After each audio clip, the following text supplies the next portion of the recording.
Okay. Well, welcome everyone to the inaugural APOA Hand Up Limb section webinar in conjunction with the 22nd APOA Congress in Kuala Lumpur. Welcome all the members of Hand Up Limb Society, and also like to welcome all members of the APOA who are joining us through the Congress portal. This is an important webinar because it's the very first time that we link up to the APOA Congress. And from now on, every year when there's APOA Congress, we will have a sectional meeting. And usually after that, we'll have the AGM as well. Without further ado, I'd like to introduce In-Ho Jung, the President-elect, just to say a few words before we start the session. In-Ho. Hi. Hi, everyone. I am In-Ho Jung from South Korea. I'm serving as a president-elect for APOA Hand and Upper Limb Society. I'm so pleased to have this nice, excellent webinar so that we can have all share our knowledges and experience together. Thank you very much. To delay any time, would you please start? Could we start our first session? So here's our order of our schedule. So first session will be shoulder session organized by Dr. Kevin Wong from Hong Kong. And Kevin Wong, would you please introduce a speaker and commentator, please? Sure. Hi, good afternoon, everybody. I'm Kevin Wong. I'm from Hong Kong, and it gives me great pleasure to introduce our speaker today, Dr. Mihata. He's actually a very much of a superstar in the world of shoulder surgeon. And personally, I'm a big fan of his work, and it's really a pleasure to have him speak for us today. And today he'll be talking about superior capsular reconstruction. And then without further ado, I will let him begin his talk today. Dr. Mihata? Oh, I'm sorry, I've forgotten to mention our commentator, Dr. Adinun, and he'll be our commentator and will conduct the questioning and Q&A after Dr. Mihata's talk. Thank you.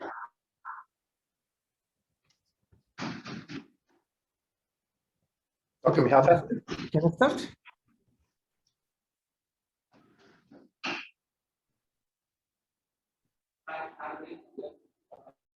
Can you see my slides? Yeah. Okay. Good. Okay, I'm starting. I'm Teru Mihara, Osaka Medical and Pharmaceutical University, Japan. My talk is supercapsular reconstruction for massive road cuff chairs. Here's my disclosure. We developed a new surgical treatment of supercapsular reconstruction for irreparable cuff chair in 2007. This is an animation movie. We inserted two suture anchor on the ground. Usually it's a 4.5 millimeter, and laterally my prefer is a speed brace, and all sutures and fiber tape attached outside the body then not tying on the ground first, and laterally speed brace with medial mattress suture, and finally set a suture between graft and tendon. Also, I'm showing how to make a fasciolata graft. This is a fasciolata. Fasciolata has an intermuscular septum there. If you include intermuscular septum, it's a two tendon tissue. Then we can make a thick graft. We sandwich this intermuscular septum in between two layers and suturing lateral and medial mattress suture, very important to make stiff graft. Until last year, we have done around 700 cases of SCO, and based on my clinical experience, today I'm showing the current indication of SCO for irreparable cuff chair based on the Hamad classification, ultra grade, sports activity, physical work, pseudoparalysis before surgery, and concomitant irreparable subscapular tear. First, Hamad classification. Actually, from grade 1 to 5, all Hamad classification is the ideal for fasciolata SCO. But actually, grade 1 to 4B, we do arthroscopic supercapsular reconstruction. But 4B in old patient and 5, we do total shoulder plus SCR. But maybe some doctors do using dermagraft for SCR. But the dermagraft SCR, maybe the grade 1 and 2 are ideal, but the grade 3 to 5 gray zone or contraindication because of lack of superstability, even after dermagraft SCR. I'm showing some cases, grade 1, after SCR, graft is intact there and good elevation. And grade 3, after SCR increase upon distance and the graft was intact and good elevation. And this patient had grade 4B in young patient. We did a SCR for this patient, and after SCR, good elevation. But actually, this patient had pseudoparalysis before surgery. And grade 4B in old patient, this patient, we did total shoulder plus SCR. Then after total shoulder plus SCR, good elevation and good external rotation without any pain. And next gluteal grade. For any gluteal grade, fasciolata SCR is ideal. This patient had actually gluteal grade 4 in supraspinatus and infraspinatus muscle and subscapularis muscles before SCR. Then 10 years after SCR, graft was still intact, but actually supra-infra subscapularis gluteal grade 4. And 10 years after SCR, still good elevation and good external rotation, and he's still doing carpenter actively. And sports activity, fasciolata SCR is ideal to return to sport in irreparable calf tears. This patient had 3 tendon tears before surgery, and 1 year after SCR, he returned to the baseball. And next, physical work. Fasciolata SCR is also ideal to return to physical work. This patient has 3 tendon tears before surgery, and now he returned to as a gardener, and no pain at all. And the next pseudoparalysis before surgery. Fasciolata SCR is ideal to recover pseudoparalysis. This is the average data of active elevation. If the patient does not have pseudoparalysis, good elevation and around 160 degrees after SCR, and even the patient has moderate pseudoparalysis or severe pseudoparalysis, the active elevation significantly increased to around 150 degrees.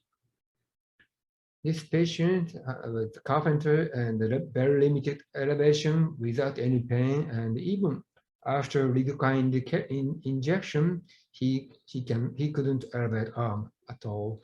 And its MRI shows irreparable massive tear. And 3 years after SCR, graft is still intact and good elevation. And he's working as a carpenter. Next, concomitant irreparable tear. Now I can say it's a gray zone for fasciolata SCR.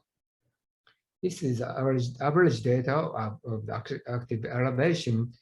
There are no subscapular tear group, the good active elevation after surgery, 155 degree, and reparable subscapular tear group, we did SCR plus subscapular repair, then good elevation around 157 degree in after SCR. But irreparable subscapular tear group, in this series, we did only SCR. We did not treat subscapular tear. Then active elevation, the increase, but actually post-operative active elevation in this group was significantly less than the no subscapular tear group and reparable subscapular tear group. And this patient had irreparable supra and infraspinatus tendon tear with reparable subscapular tear. After the surgery, and distance increased and graft was intact, and repaired subscapular tear is intact. And after surgery, good elevation and good internal rotation. And he returned to the carpenter at 6 months after issue. And this patient has a supra and infra and subcapularis irreparable subcapularis tendon tear. And before surgery, very limited elevation and limited internal rotation. Then after SCL alone, the increased upon distance and graft was intact, but subscapularis still no change because we did not treat at all. But actually the elevation increased and the internal rotation also increased, but the muscle strength, the internal rotation, it's not so strong. That's why I can say it's a gray zone. Finally, I'm showing my indication of reverse shoulder arthroplasty, meaning the contraindication of SCL is a failed total shoulder arthroplasty, 4-part fracture with great tuberosity defect, chronic shoulder dislocation in old patient, Hamad grade 4B or 5 with irreparable subscapular tear, and irreparable tear in all 4 rotator cuff muscle. Thank you for attention. Thank you, Dr. Mihata. That's very good information. I always love this surgery since the first time I heard it. We already have a few questions from the audience, and we can start. Dr. Linan, do you have any questions? Maybe you can start off with a few. Yeah, but maybe start from the question from the floor, I think. Okay. Now, Dr. Mihata, I have one that is quite interesting, that there are doctors that actually advocate using allograft. What is your perspective on that? Allograft, actually, it's a fascial allograft, or what kind of allograft? Well, they did not specify in the question, but I maybe don't really know. Okay, maybe dermagraft, allograft. It's actually the too soft. Actually, it's even the very strong, but actually it's stretched very well. That's why they're even after HO, they're super migrated. That's why there may be the indication of the dermagraft HO, maybe good the Hamad classification in the grade 1 and 2 only. Okay, there's one good question I always wanted to ask you this about tensioning the graft. Can you tell us how do you decide on the tensioning of this graft? Yeah, tension is very important. So now I'm now recommending based on my clinical and biomechanical research. Then now actually the 30 degree of shoulder abduction, that is a very good tension for SCR. Maybe 0 degree, it's a too loosen, but 45, 50 degree, maybe too tight, maybe high rate of the graft tear after SCR. May I have another question related to this question? I saw you set the position like a lateral decubitus, right? Yes, yes. Are there any different if we use the chair position? Maybe they're similar, but lateral decubitus position that is maybe the easier to have this fasciolata. The Nobu Yamamoto maybe here. His position is the beach chair position, but maybe it's a little bit hard to have this the fasciolata, but actually he's doing. There's a question from the audience. During a talk, you talked about the pseudoparalysis being reversed after the SCR. Can you explain a little bit on that? I'm sorry, once again, what did you say? The pseudoparalysis after SCR. Yeah, pseudoparalysis, actually, if the deltoid muscle strength is very good or okay, that case, the all patient actually restores. If the graft is healed. If graft was torn, maybe some patient did not restore, but I recommend to check the deltoid function. Some patient had a concomitant cervical palsy or maybe the axillary nerve palsy. then it's actually not pseudoparalysis, it's a real paralysis. In that case, the patient cannot elevate arm even after HCR. But if again the deltoid muscle is okay or good function, the patient can elevate arm after HCR. Oh, and I actually have another question. This is a personal question. I saw that you had an example of total shoulder arthroplasty with an SCR. How do you anchor that onto the humeral side? Oh yeah, very good question. Now the femoral side now it's a bone tunnel technique, so we do not use the suture anchor. Yeah, it's an open surgery, so that's why that's very easy. Oh, like Okay. you do tan osseous, right? Tan osseous repair, right? Like that? You do like a tan osseous, right? Just put the hole. Yeah, yes. Oh, okay. How about your comments about the total shoulder arthroplasty plus SCR and compare with the reverse shoulder arthroplasty? Yeah, actually elevation is similar. Actually almost same. Even without the physical therapy, the patient can elevate arm. But external rotation, internal rotation, range of motion. Actually, it's much better than reverse. But after reverse, some patient cannot reach to the back. But the total shoulder plus SCR, all patient can reach to the back. So because it's anatomical surgery, so the external rotation and the internal rotation much better than reverse, but elevation similar. Okay, thank you. Thank you. I think we are near the end of our session. And thank you again, Dr. Mihata, for a wonderful talk, and everybody for their wonderful questions. It's been very good. And I'll pass it on to our next session. And the moderator is Dr. Lu. Dr. Lu, would you please take over from here? Thank you. Thank you.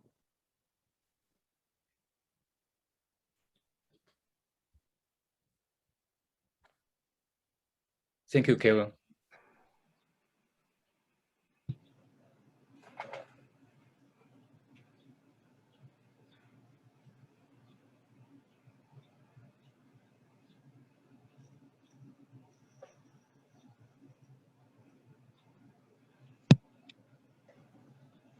Thank you, Kevin.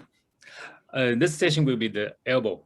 Our speaker will be Dr. Wada from Ottawa, Japan, and his talk will be OCD of the capitellum.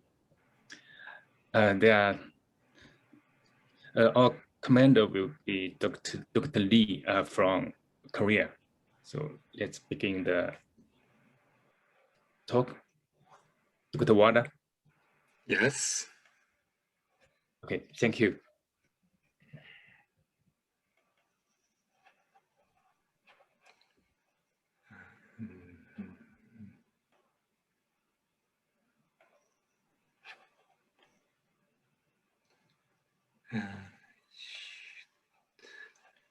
Can you hear? Yes. Can you hear me? Okay. Yes. Good. Thank you, Dr. Lu.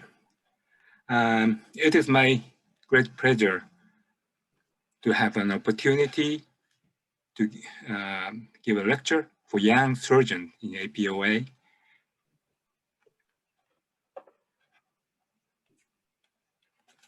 Osteochondral dissecans of the capitulum is a painful condition of the elbow, which often affects young throwing athletes.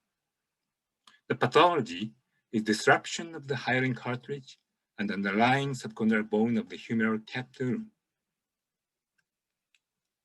Epidemiology. The prevalence in Japan is reported to be 1 to 3% in adolescent baseball players. The risk factors are found to be begin to play at earlier age, longer duration of competitive play. Biomechanics.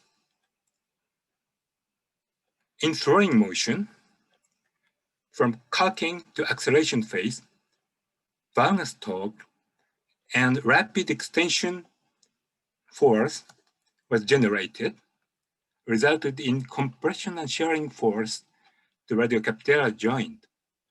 This repetitive overload resulted in cartilage and osteochondral fractures. And Dr. Takahara studied pathology of OCD lesions using biopsy materials. In the very early stage, the pathology is separation of cartilage and subchondral bone. Then calcification and fiber-cartilage connection occurs, leading to delayed ossification. Finally, osteonecrosis and separation occurs, and this fragment goes to loose body.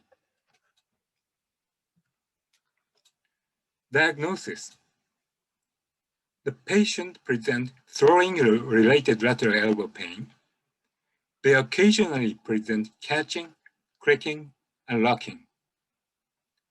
On physical examination, patients have a tenderness over the capitulum and the radial head.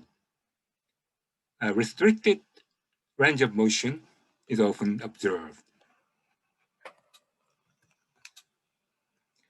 Radiographic classification. There are 3 phases. In early phase, radiolucent phase here, and separating phase and defect phase is accompanied with a loose body. Radiolucent phase corresponds to International Cartilage Research Society classification OCD1, and separating phase corresponds to OCD2 and OCD3, depending on the stability of the fragment. OCD3 represent unstable lesion, and defect phase corresponds to OCD4. I would stress 45 degrees flexion AP view is crucial to identify OCD lesions, as the lesion located rather front portion of the capitulum. MRI is also important. High signal interface between cartilage and subchondral bone suggests unstable lesion. This is important to determine the surgical indication. A treatment algorithm. A treatment in the radiographic radiolucent phase with stable lesion and separating phase with stable lesion, conservative treatment is indicated. And separating phase with unstable lesion and defect phase are indicated operative treatment. And if conservative treatment failed, it goes to operative treatment. Operative treatment consists of osteolymphasis bone peg, arthroscopic debridement, and osteochondral autograft. If the diameter of the lesion is over 10 to 15 millimeter, osteochondral autograft is usually selected. Conservative treatment consists of discontinuing throwing and sometimes batting for at least 3 to 6 months. This is this X-ray and the diagnosis, the radiolucent phase. At 3 months, ossification occurs at the lateral phase and extended to medial phase. At almost 24 months, complete healing occurs, and this boy returned to a pitcher. Conservative treatment is very effective in early phase. The radiolucent phase healing rate is 90%, and 80% of players return to play. But in separating phase, healing rate and rate of return to play goes down. Arthroscopic debridement. This boy first performed conservative treatment, but it failed. A lesion getting smaller, but not completely healed. Then he underwent arthroscopic debridement. The humerus, capitulum, and radial head. You can see the lesion here. The scope is switched to posterior compartment, radial head and capitulum. Remove the loose body. Debride the lesion. And drilling.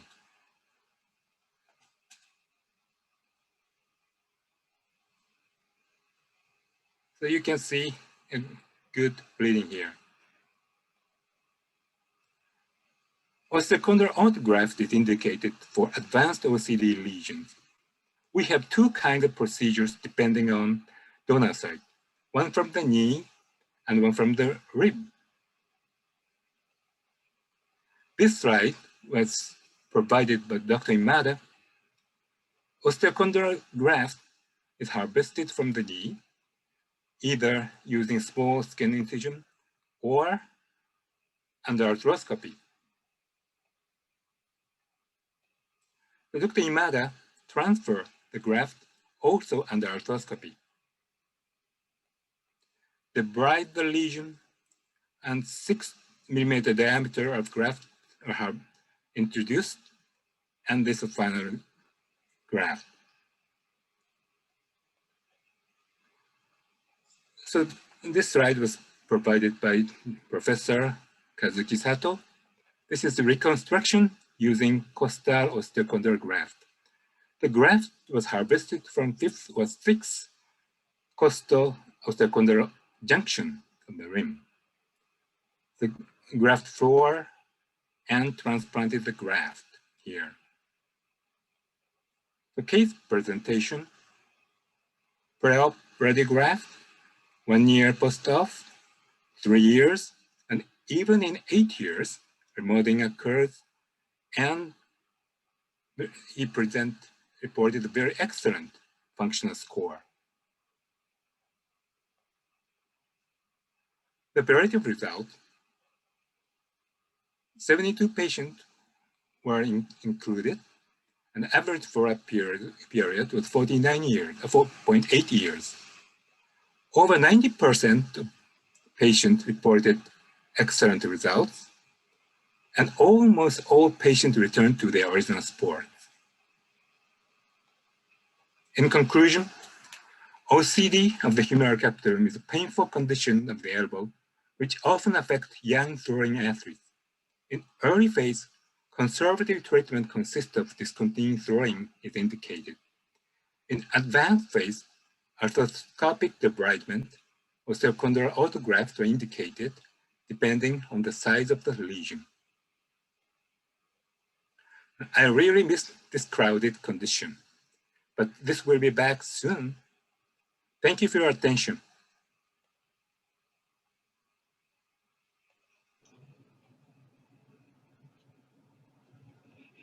Thank you, Dr. Wada.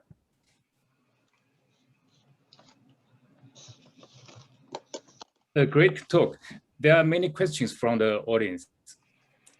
The first question is, in the case when you have to osteochondral autograft transplantation for OCD, what's your favorite donor and why? I prefer the rim, costal osteochondral junction, because we can use this graft even in the big size of the lesions. So this is my one reason why. And I don't want to harvest the graft in an intact knee. So this is a second reason. Okay, there's another question. When big osteochondral graft is better than multi-graft? It's a question. Do you think so? And how? You mean the yes, multi-graft is, but the recently I usually do a rather big 6 millimeter or 8 millimeter graft in the center of the lesions. So there are some necrotic areas were even remained, but it's okay. Okay. Dr. Lee? Yeah, there are many questions, but by myself, I would like to ask two questions. You said that non-operative treatment should be started before surgery. What is your conservative treatment method, and what is your post-operative rehabilitation method after surgery? Yes, conservative treatment is very important, even in the advanced stage. The first, we try a stop throwing motion, and sometimes batting, and even carrying heavy materials.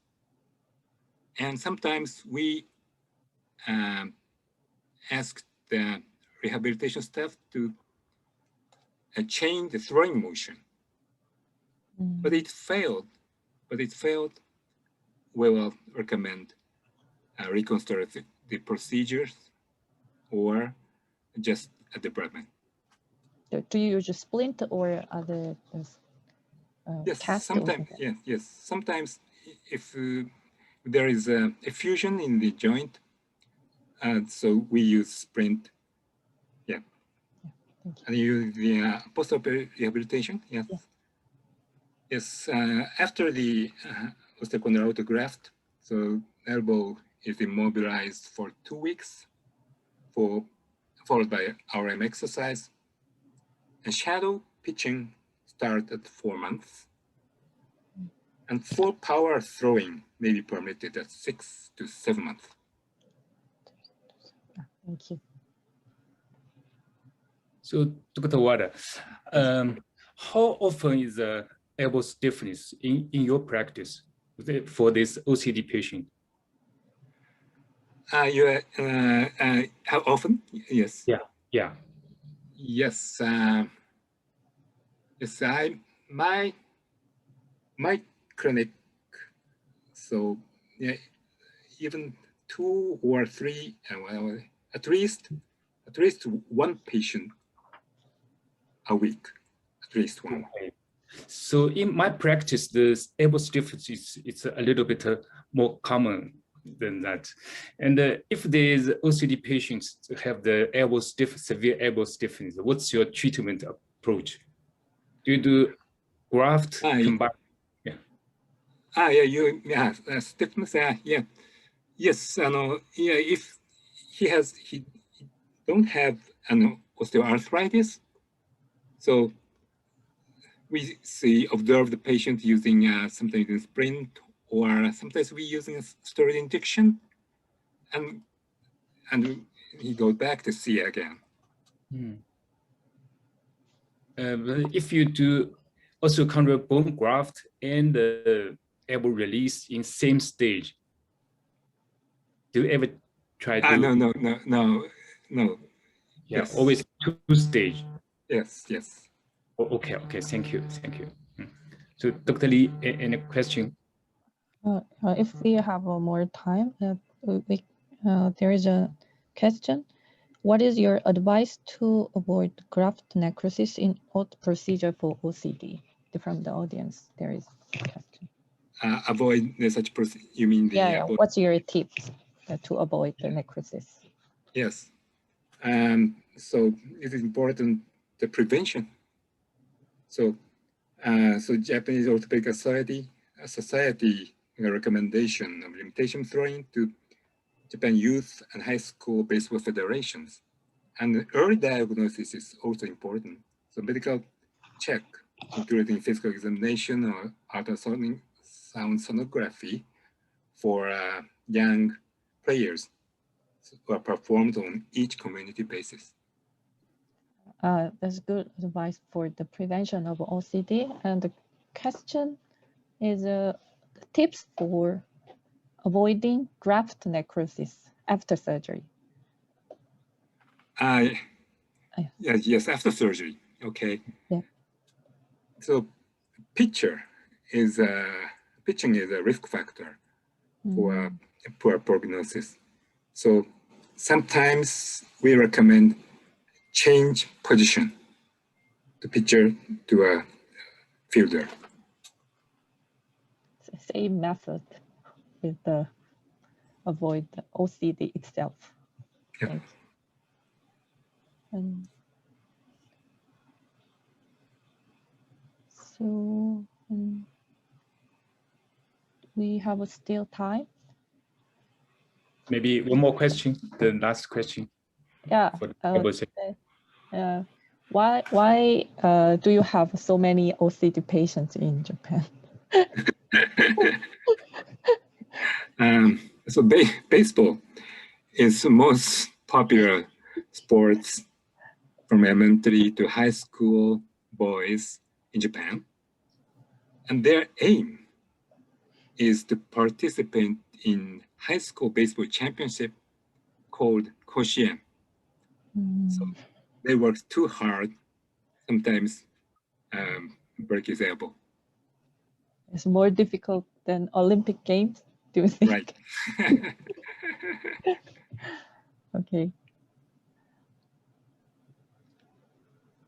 Dr. Wu, I think it's time's up. Oh, okay.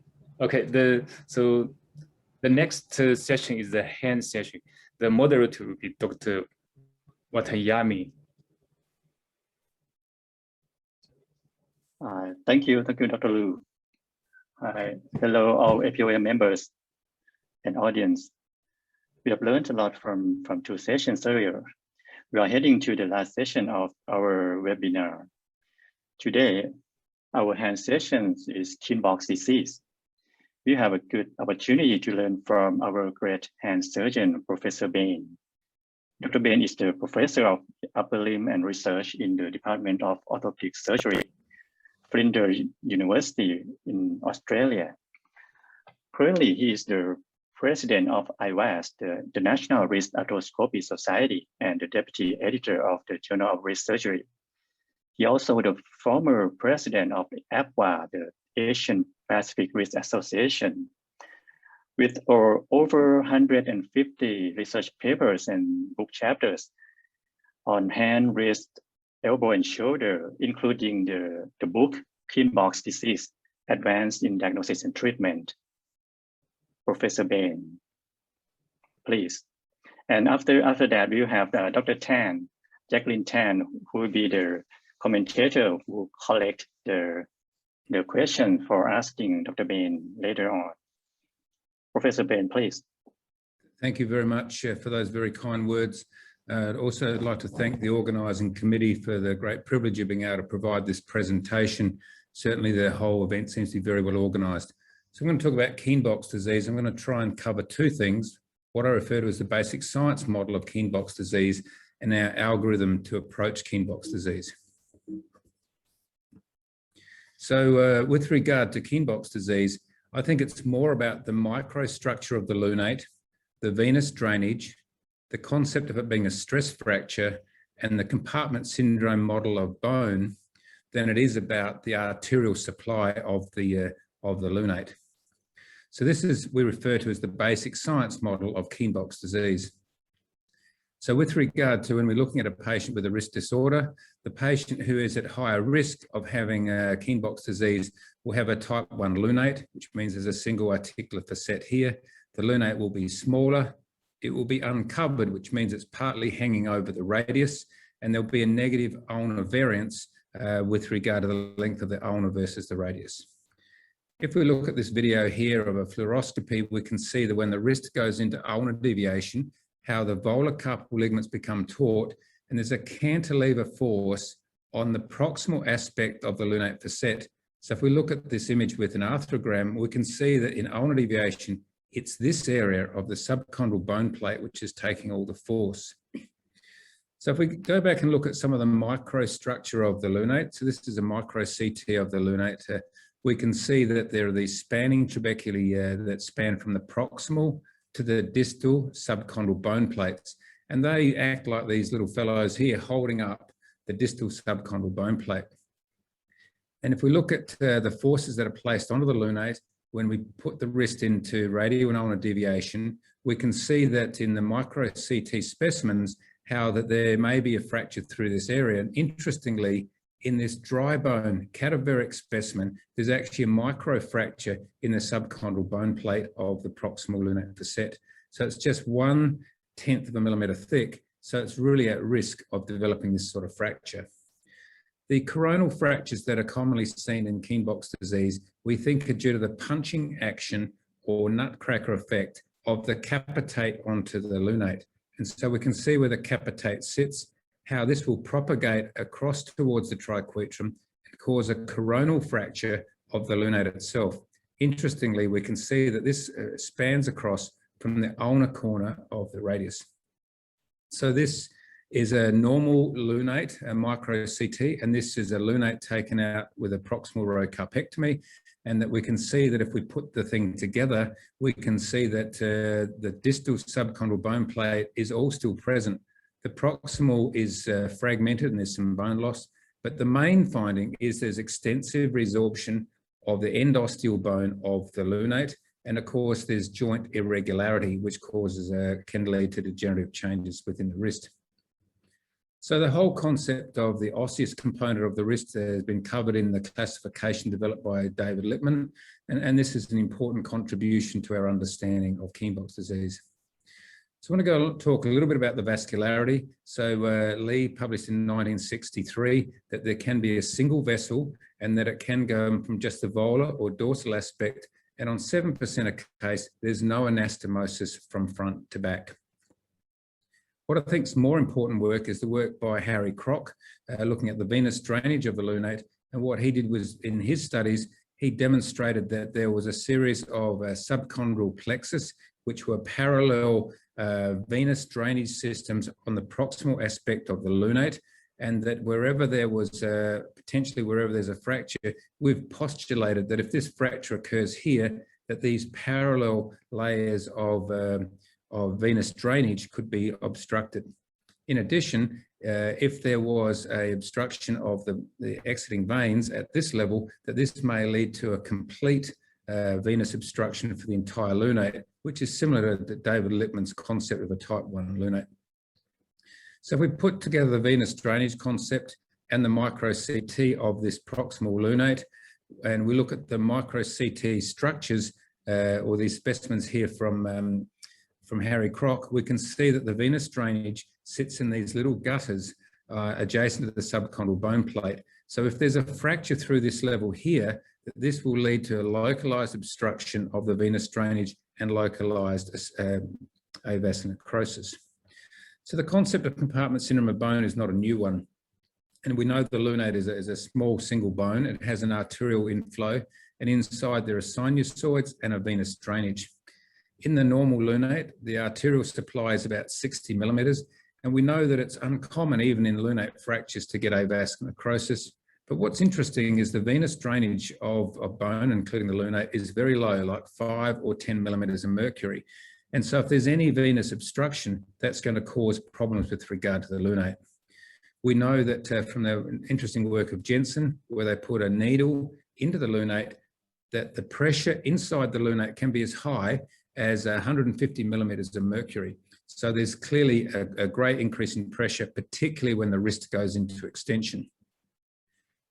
With regard to localized ischemia within the lunate or any bone, the fat cells become very distended and very swollen. And what these fat cells do then is that they will tend to obstruct the venous drainage. We know from microsurgery, if there's any obstruction of the venous drainage, the flap will die or the finger will become necrotic. And so the venous drainage is a critical component, particularly of any form of necrosis, and particularly avascular necrosis. This is the specimen from a proximal row carpectomy. And again, we can see the fractures through here. We can see this subchondral bone has all been reabsorbed. But the most interesting finding is that these new pillars of bone on the volar and dorsal aspects of the lunate trying to revascularize the lunate. Particularly in the younger patient, there's a real opportunity for that lunate to become revascularized, similar to what we just saw with regard to the capitate in the elbow, capitellum in the elbow. So particularly those that are younger than 20. Rainer Schmidt did an interesting study where he's looking at the intravenous gadolinium to demonstrate enhancement of the lunate. So the gadolinium is taken up in the lunate. And this classification concept is a way to assess the vascularity of the lunate at the, prior to performing surgery. So all these concepts relate to the vascular aspects of Kienbock's disease. So we have these different components, the etiology, which I think are more important than the arterial supply of the lunate. This we refer to as the basic science model of avascular necrosis. I'd like to point out we've looked at this also with regard to the lateral condyle of the distal humerus, and we think the same principles apply, and we've also looked at it into the proximal humerus. So what about the articular cartilage? Well, the articular cartilage is important in all articulations, and we can see in this arthroscopic image there's lots of ulcerations and sclerosis. In this proximal row carpectomy, interestingly, the lunate facet doesn't look too bad, but the bone in between there has completely been eroded. So this arthroscopy here demonstrates a patient with Kienbock's disease, and we can see there's irregularity, clefting, and exposed bone. And we refer to that as a functional articulation, sorry, non-functional. And we come across here to the scaphoid facet. I'm just going to play that again, I'm sorry. So if we look at the lunate facet, what we can see here that it's rough and irregular, and using our classification or concept of assessment of the articular cartilage, we would refer to this as a non-functional articulation. When we come across to the scaphoid facet, we can see the normal, smooth, glistening surface, and we refer to that as a functional articulation. Based on that principle, where the functional articulation and the various articular surfaces in the central column, they range from 0 being that all articular surfaces are intact, through to all 4 articular surfaces are compromised. This classification we published in 2006. And based on these findings, including whether the lunate was fractured or whether there was degenerative changes, we made recommendations using motion-preserving procedures to try and get the best outcome for these patients. We recently published our long-term results looking at the results of this, and we're very pleased to be able to report that we think that that's a useful technique to assess patients with Kienbock's disease and apply those management algorithms. So these are the articular aspects of Kienbock's disease.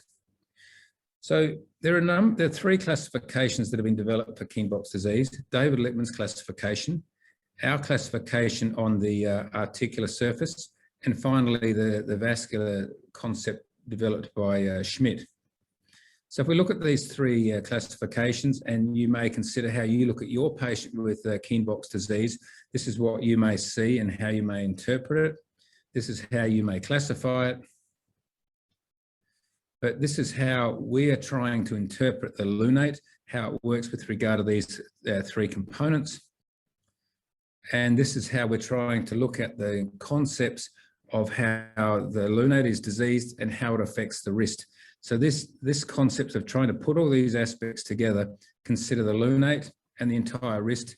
And I'd like to acknowledge David Lichtman. The 2 of us together put together these concepts, which are published in this textbook on Kienbock's disease of the wrist. The concept that we developed, the Lichtman-Bain algorithm, looks at the age of the patient.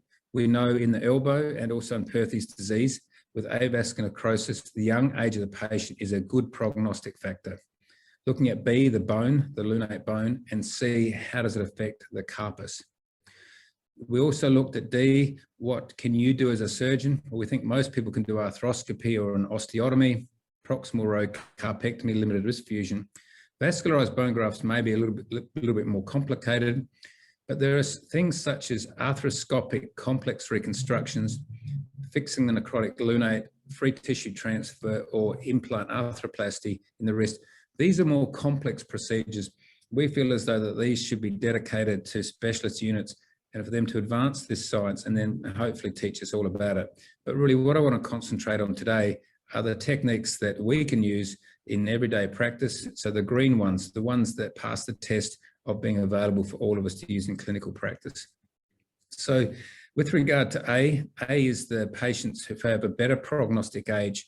So we know that those that are younger than 15 or even younger than 20 will do well without surgery. So most of these patients do not go to surgery. An interesting observation is that those that are older than 70, they often do well as well. They may have poor looking x-rays, but in fact, these patients do well without surgical intervention. And if they did need surgery, it would usually just be an arthroscopic debridement. So if we've got a patient who's young, then what we're trying to do is, if we need to do surgery and they fail at least 6 months of non-operative treatment, then we may do an epiphysodesis, or we'll maybe even consider an STT joint pinning to unload the central column. Now looking at B, which is the lunate. So we start here with when the lunate looks intact. When we have a nice healthy lunate, what we want to do is protect that lunate. If the lunate is compromised, so it's a bit rough and a little bit irregular, then we may look at reconstructing it. And clearly, if it's not reconstructible, then we need to look at doing a salvage procedure for the lunate and maybe a salvage procedure for the wrist. So if we go on to the B1, which is where the lunate is intact, if the lunate, we have a negative ulnar variance, such as in this example, then a radial shortening osteotomy would be a standard of care. For those patients where there's a neutral ulnar variance, then other options should be considered, such as a capitate shortening, STT joint pinning, and some of our Japanese colleagues have taught us that if there's a marked increase in the radial inclination, then a closing wedge osteotomy may be indicated. The technique that we're now using is what we refer to as a single cut osteotomy of the radius, using either an oscillating saw or a side cutting reamer to perform an oblique osteotomy, insert a cannulated screw, and that these patients just require a splint after all the periosteal tissues are all intact. So this demonstrates an example of using the technique. We can see here that where the osteotomy would be at the initial stage, this patient is 1 week since the surgery. We can see where this small incision is here. There's almost minimal, very minimal swelling. The patient just needs a wrist splint, and then they can start getting it moving. And we can see that the osteotomy is going to simply heal. But what's interesting to see is how much improvement the patients get with regard to their pain relief. The other technique that we like to use is a capitate shortening osteotomy. And the technique is similar to some of the concepts used in scaphoid fracture internal fixation. We insert a wire and a cannulated screw. We use a narrow reamer to be able to remove some of this bone at this area, just to shorten up the capitate. And it's important that it's a little bit more distal than you would first think, to protect the neurovascular structures or the vascular structures that come into the capitate.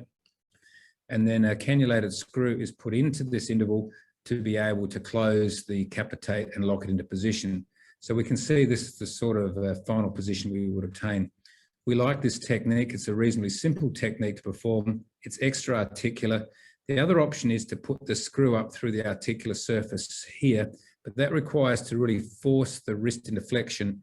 And with the lunate being a bit compromised, we're concerned that that may lead to more fractures of the lunate. So we think this is a better way to do that. So going on to when the lunate is compromised, when we're looking at doing a reconstructive procedure, we may look at using a cancellous bone graft or a vascularized bone graft. I think this is the more difficult group. The free tissue transfer, to be able to transfer from the medial femoral trochlea, can be performed, but this is an advanced technique. And in our hospital, free tissue transfer is usually reserved for cancer and limb-threatening conditions, not for a sore wrist. So if we go back to the arthroscopy, we can see how the whole lunate subchondral bone plate is floating up and down. And this is because we've created a distraction across the level of the wrist, and so that there's a defect in that lunate, and it's because of the traction that's been achieved for that. So this false floor can be detected. So we think that this is the sort of case that maybe we look at using a multimodal approach. The articular surfaces are intact, so we think we need to use something like a joint leveling procedure, maybe a vascularized bone graft. So there are many types of vascularized bone graft reported. The easiest one is the Horry technique, which involves taking the dorsal first to second intermetacarpal artery, and that this can then be advanced and put into the lunate. So the multimodal approach involves unloading the lunate using a vascularized bone graft and also a K-wire for protection.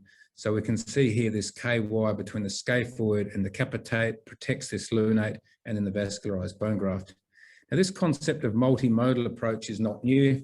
It's used in rheumatoid arthritis, tuberculosis, and cancer, you know, in the rheumatoid arthritis, the patients now get many drugs to start with as their treatment, as their initial treatment. So once the lunate is fractured or compromised, the other option is to consider internal fixation. At first thought, this seems an obvious thing to do, but clearly with the sclerosis and avascular necrosis, this becomes more difficult. I have very limited experience in this, but I know that there are some surgeons that like to do this. And if you are going to do it, I think you should be considering a younger patient with a two-part fracture and where you've demonstrated the vascularity has been provided, maybe with an MRI perfusion scan. I'd like to acknowledge Mark Barrett, who's provided this case for me. We can see here that he's performed an arthroscopy and a debridement, and he's put K-wires across here to provide initial stability. And you can see again this multimodal concept of a K-wire going from the scaphoid to the capitate so that he unloads his internal fixation. So once it becomes a bit more compromised, where it's not just affecting the lunate, but it's now affecting the entire carpus, things become more difficult, and we're looking at a salvage procedure for the lunate. And examples include the proximal row carpectomy. This is a reasonably simple procedure that I think all wrist surgeons can perform. And we tend to like this, particularly in the older patient. We know that the younger patient who's younger than 40 with higher demands, that they may wear out their proximal row carpectomy. In the younger patient, the scaphocapitate fusion is often considered, and this involves screws between the scaphoid and the capitate and some local bone graft. And for the higher demand patient, this is probably the correct procedure. So we just look at this in a little bit more detail. With the scaphoid being extended, this now takes the load through the radial column, and you can see this loading in the subchondral bone plate while the lunate has been protected. And you can see that there's some unloading at this aspect. In fact, the lunate looks a little bit higher. So this technique we think works well, but it's important that the details of this procedure are done correctly. So with regard to this algorithm, if the patient is younger than 20 or older than 70, non-operative treatment is usually instigated.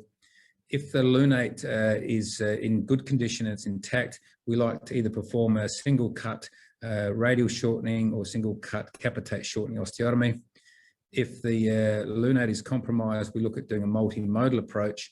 And finally, for a motion preserving procedure, we look at a proximal row carpectomy or a scaphocapitate fusion.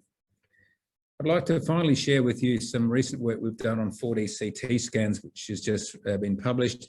And one thing that's interesting, as the wrist moves in the scanner, we can see the impingement on the volar aspect of the scaphoid or radial facet. This wasn't something we'd previously predicted.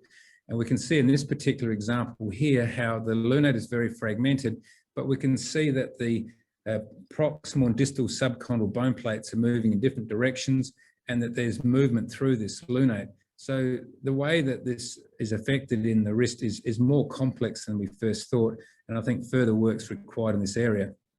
So if we look at this particular example here, we can see that the lunate is becoming wider, so there's an instability of the wrist through the substance of the lunate. There's ulnar translocation of the carpus, and interestingly, there's ulnar styloid impingement. So now we're starting to look at our patients a bit more closely. We know that some of them have ulnar-sided wrist pain. We also know that some of them have STT joint arthritis. And so we're trying to be more direct where our treatment algorithm is taking us based on the patient's clinical symptoms. So now this is the dynamic component of Kienbock's disease. We've talked about the articular cartilage, the bone, and the vascular components, but this is the dynamic component. So our understanding of Kienbock's disease, well, we have the osseous component, the articular component, and the vascular aspects as well, as we've discussed. But the microstructure of the lunate, we think, is also important. We think the venous drainage, the concept of compartment syndrome of bone, and finally, the dynamic component of Kienbock's disease. All of these things need to be taken into account with the assessment and understanding of Kienbock's disease. So I think at this stage, we're finding a lot more answers, but we're also increasing the number of questions. But the dynamics have got to be important because it affects how it loads. It affects how it collapses, the impingement. It affects the instability of the carpus.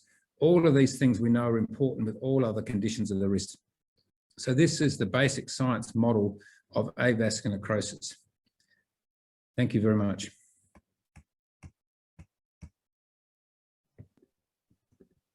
Thank you very much, Dr. Ben. It's very impressive talk. We learned a lot from you.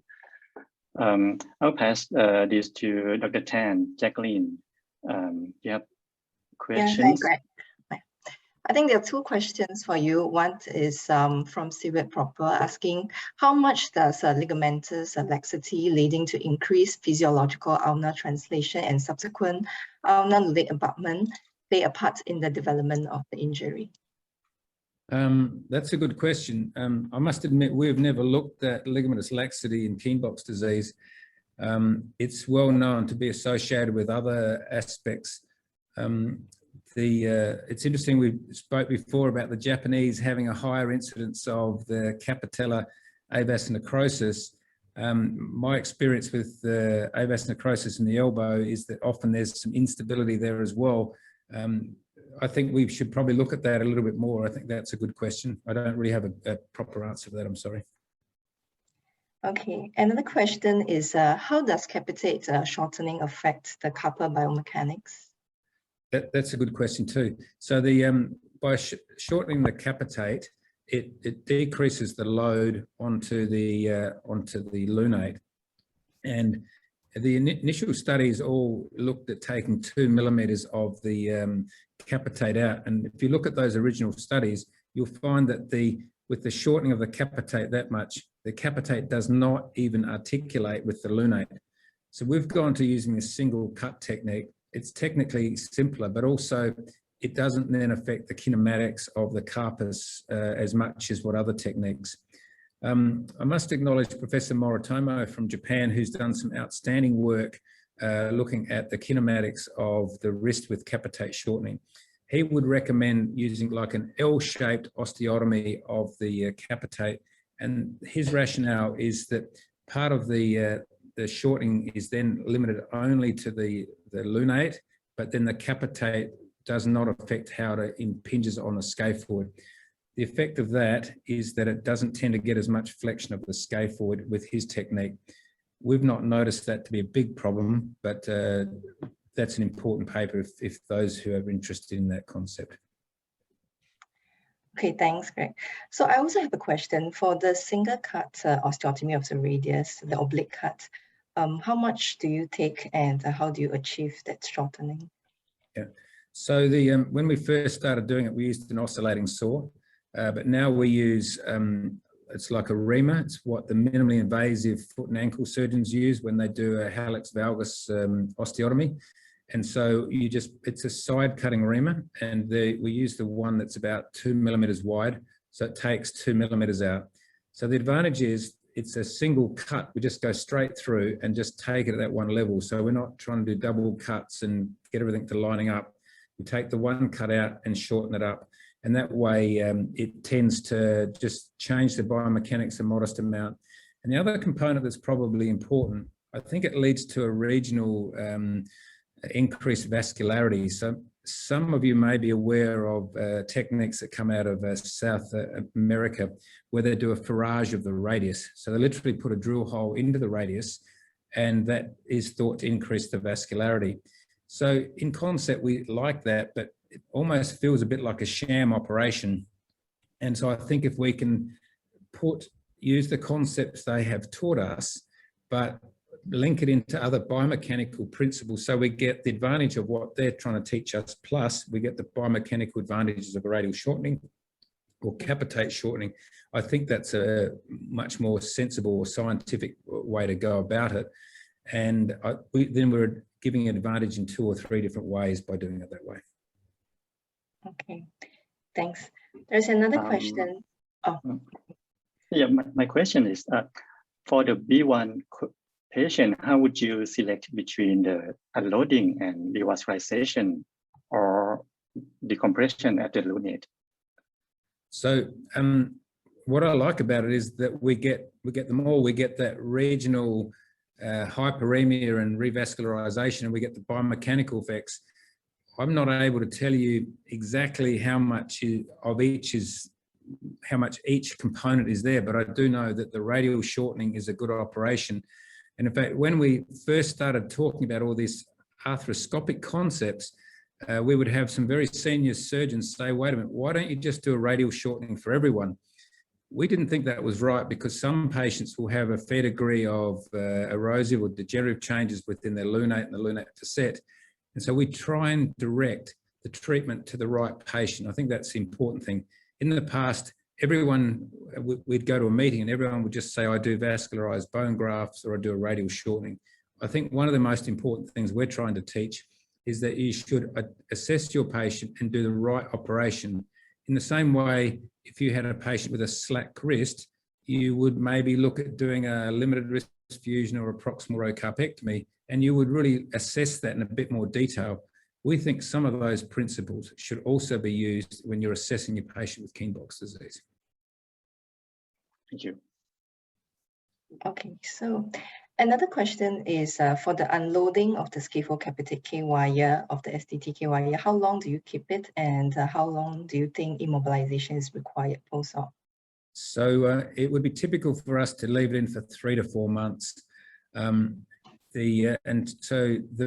Basically we want to get to that stage where the bone has had a chance to heal. So one of the problems we've seen with vascularized bone grafts, and I tend to get emails probably every second or third week from someone literally all over the world with regard to their cases. And the cases that people seem to be having trouble with is when they're doing a vascularized bone graft, because you put a drill hole in it, you put some bone graft in it, and it tends to soften up the lunate and it gives a flush of blood into there. So I think you get more reabsorption of the lunate. So that lunate really does need to be protected for that probably 3 to 4 months after that sort of procedure. Do you do any imaging post-op to, monitor for revascularization? Because sometimes when I do MRI, I don't pick up anything.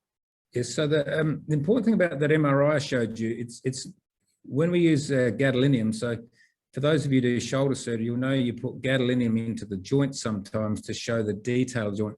This is intravenous gadolinium, and so it's a perfusion study. We don't do that post-op. We might do a CT scan or we do plain x-rays. Certainly if we're doing limited wrist fusion, we might do a CT scan to confirm union. We don't tend to do revascularization studies, partly because we don't think we should put a patient through those things unless there's a problem. So if they have pain or they have an issue, then we would do further imaging. But if it was just to see that the vascularities there, we haven't done that. And you mentioned this multimodal treatment. When do you decide to do everything for the patient? That means revascularize, unload it distally, and probably when we're a bit desperate. So what I'm pleased about is, if anything, if you look at the things we've put into the equation now, we're trying to do more minimally invasive surgery. We're trying to do more extra articular surgery.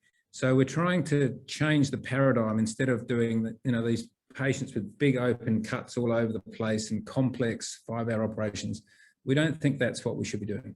We think it should be more specific to, maybe the capitate shortening or the pinning. So trying to do more of those simple things. But if the patient's got quite a lot of loss of the height of the lunate, they're really collapsing down the carpus and they've got a lot of pain, then that's the type of time we might use a multimodal approach. And I must point out the multimodal approach, it's not like we invented that. That's, if you look back at the other papers, you'll find that many other authors over the last 30 years have actually used a multimodal approach.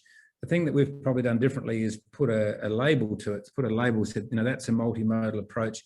And it's partly just to highlight that it is a little bit different and highlight that, what is really being done with that procedure. It's just a different way of looking at it, but I think it's an important concept to try and to understand. I think one of the last questions from the audience is, do you remove the lunate when you perform limited fusion?